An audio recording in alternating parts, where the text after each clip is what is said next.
సబ్బవరం ప్రభుత్వ డిగ్రీ కళాశాలలో 80వ స్వతంత్ర దినోత్సవం పురస్కరించుకుని వివిధ క్రీడా పోటీలు నిర్వహించడం, volleyball, kabaddi, tug of war లాంటి క్రీడల్లో విద్యార్థులు చాలా ఆనందంగా పాల్గొన్నారు. ఈ కార్యక్రమాన్ని ప్రారంభించే ముందు ప్రిన్సిపల్ డాక్టర్ టీఎంఏ నివేదిత మాట్లాడుతూ క్రీడలు మానసిక మరియు శారీరక ఆరోగ్యానికి ఎంతగానో దోహదపడుతుందని, ప్రతి ఒక్కరూ ఏదో ఒక క్రీడాంశంలో తప్పక ప్రావీణ్యం సంపాదించాలని, తద్వారా ప్రభుత్వ ఉద్యోగాలు పొందాలని విద్యార్థులను కోరారు.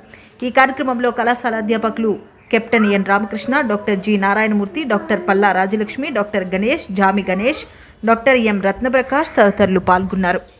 80వ స్వాతంత్ర దినోత్సవం సందర్భంగా విద్యార్థులకు క్రీడలు నిర్వహించడం జరుగుతున్నది. ఈ క్రీడలో పిల్లల యొక్క శారీరక దృఢత్వానికి, మానసిక ఆనందానికి చాలా ఉపయోగపడతాయి. ముఖ్యంగా ఈ క్రీడల్లో kabaddi, volleyball, kho kho, tug of war, shuttle badminton ఇలాంటి ప్రోగ్రామ్స్ అన్ని కూడా మేము నిర్వహించబోతున్నాము. ఈ స్పోర్ట్స్ అన్నింటిలోని కూడా స్టూడెంట్స్ అందరూ కూడా పాల్గొని చక్కగా మంచి ప్రైజెస్ అన్ని కూడా తెచ్చుకోవాలని నేను కోరుచున్నాను. ఈ ఏర్పాట్లు చేసేందుకు ఆర్గనైజింగ్ కమిటీకి నేను కంగ్రాచులేట్ చేస్తున్నాను. దీన్ని చక్కగా నిర్వహించి విద్యార్థుల్ని స్పోర్ట్స్ లో కూడా ఎంకరేజ్ చేయాలని కోరుతున్నాను.